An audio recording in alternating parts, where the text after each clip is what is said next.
मलाई हो या मक्खन, बिना कुछ वेस्ट किए, बिना हाथों को खराब किए, कम से कम बर्तन में घी बनाकर तैयार करेंगे, वो भी एकदम सस्ते में। हमेशा जिस तरह से हम घी बनाते हैं ना, उसे थोड़ा अलग तरीके से आज बनाने वाले हैं। और हाँ, इसके लिए ना तो कोई इलेक्ट्रिक गैजेट की जरूरत है, यानी ना तो मिक्सर, ना हैंड ब्लेंडर, ना रवि, ना घंटों फेंटना और ना पीसना।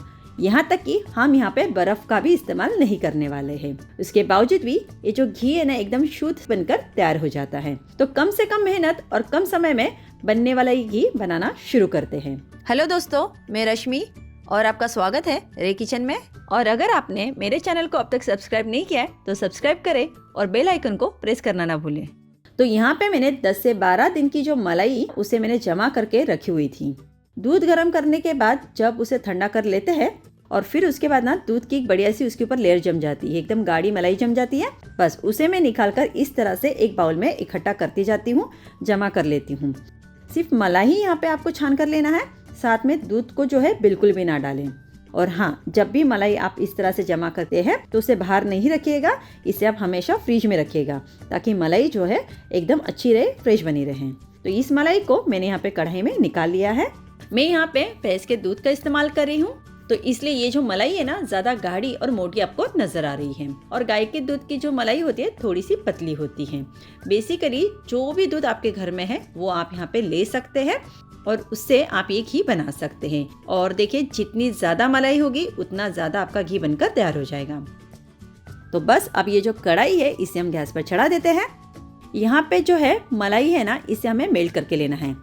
तो जैसे जैसे ये मेल्ट होती जाएगी आप देखोगे फिर से आपको दूध की तरह नजर आने लगेगी। अगर हम ट्रेडिशनल तरीके की भी अगर बात करें घी निकालने की, तो उसमें बहुत ज़्यादा मेहनत लगती है, समय भी बहुत ज़्यादा लगता है और गैस बहुत ज़्यादा इस्तेमाल होता है। और बर्तन तो पूछिए मत, उसका एक अलग से टेंशन है।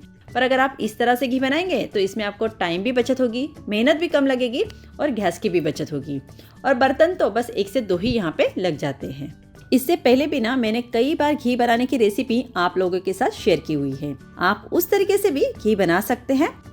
अब आप यहाँ पे देख सकते हैं कि सारी जो मलाई है ना बढ़िया से मेल्ट हो गई है और बिल्कुल ये ना दूध की तरह नजर आ रहा है। तो इसमें ना कोई बेकिंग सोडा, कोई इनो, ना नींबू, और बिना किसी खर्चे और मेहनत के आप घी जो है आराम से निकाल सकते हैं। अब गैस की फ्लेम को हम क्या करेंगे, एकदम धीमा कर देंगे और इसमें हम 1 गिलास पानी ऐड कर लेंगे। नॉर्मल पानी लिया है, ना गर्म है ना ठंडा है। नॉर्मल रूम टेम्परेचर वाला पानी डालने के बाद आपको ये कुछ इस तरह से नजर आने लगेगा। छोटे छोटे मलाई की गुठलियाँ, यानी जो दही होता है ना, उसकी तरह से कुछ नजर आ रहा है। जब इस तरह से नजर आ जाए तो आप क्या कर लीजिएगा, गैस को कर दीजिएगा बंद और इसे गर्मा गर्म हम फटाफट से छान लेते हैं। आज जो मैं तरीका आपको बताने जा रही हूँ ना, वो बहुत ही अलग है। और इस तरीके से ना आपको घी तो मिलेगा ही, साथ में आपको छेना, पनीर, छाछ भी मिलेगा। और इसमें ना कुछ भी वेस्ट नहीं जाता है, सब कुछ यहाँ पे इस्तेमाल हो जाता है। वैसे अभी काफी सारे त्योहार आ रहे हैं तो उसमें घी की जरूरत पड़ेगी ही पड़ेगी। तो ऐसे में घी बाहर से क्यों लाना।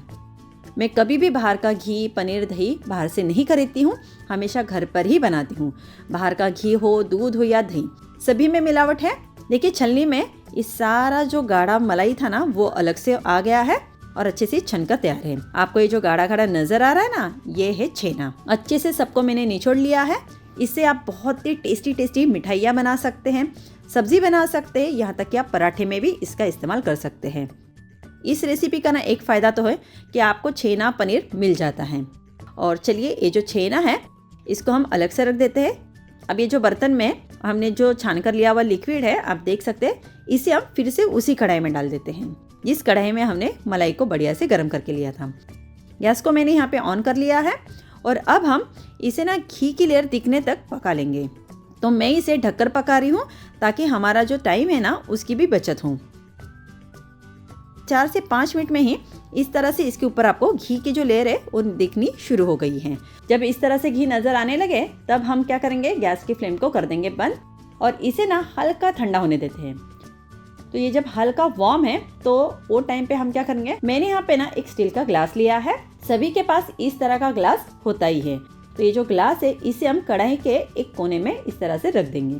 अब इस खाली ग्लास में ठंडा यानी चिल वाटर जो होता है ना, वो हम यहाँ पे पानी डाल देंगे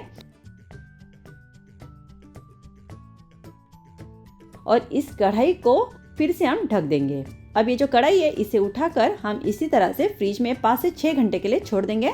आप चाहो तो इसे पूरी रात यानी ओवरनाइट के लिए भी रख सकते हैं। ये देखिएगा 6 घंटे मैंने इसे फ्रिज में रखा हुआ था और अभी आप देख सकते हैं कि घी बढ़िया सी जम चुकी है।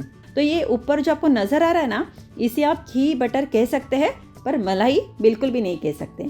अब ये जो ग्लास है पानी से भरा हुआ उसे हम हटा देंगे और इसके अंदर नीचे जो आपको दूध जैसा नजर आ रहा है ना, वो है छाछ। तो उसे ना हमें निकाल लेना है, तो इसे हम छान लेते हैं। तो जहाँ हमने ग्लास रखा था बस वहीं से इस सारा जो छाछ है यानी जो बटर मिल्क है वो अलग हो जाता है। ग्लास क्यों रखा था? ताकि नीचे जो दूध जमा हो जाता है ना वो अलग हो सके। तो 1 गिलास पानी में यहाँ पे और डाल रही हूँ और इसे भी मैं अच्छे से छान कर ले रही हूँ। तो अभी आप देख सकते हैं ये जो मक्खन है ये एक तरफ हो चुका है और जो सारा पानी था यानी जो छाछ थी वो एक तरफ हमने निकाल ली है। इसे निकालने से एक तो स्मेल नहीं आती है और दूसरा आप इससे पनीर भी बना सकते हैं। अब ये जो ऊपर वाली मलाई की लेयर है वो एक्चुअली में बटर यानी कि मक्खन है। तो इसे जब हम मेल्ट करेंगे तो चुटकियों में हमारा जो घी है बनकर तैयार हो जाएगा। तो ऑलमोस्ट सारा काम हमारा हो चुका है। बस गैस को फिर से कर देंगे ऑन और बिना फेंटे इसका हम घी निकाल लेते हैं। तो कुछ करने की जरूरत नहीं है।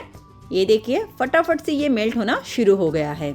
अभी काफ़ी सारे त्योहार आ रहे हैं, एक के पीछे एक, तो बापा भी आ रहे हैं, तो घी का होना बहुत ज़रूरी है। मिठाई बनाना हो, प्रसाद हो, खाना हो या फिर भोग लगाना हो, घी की ज़रूरत हर जगह पड़ती है। तो बाहर की मिलावट घी लाने से तो अच्छा है कि एकदम सस्ते में और बहुत ही अच्छी और टेस्टी घी, एकदम दानेदार घी आप घर पे आराम से बनाकर तैयार कर सकते हैं।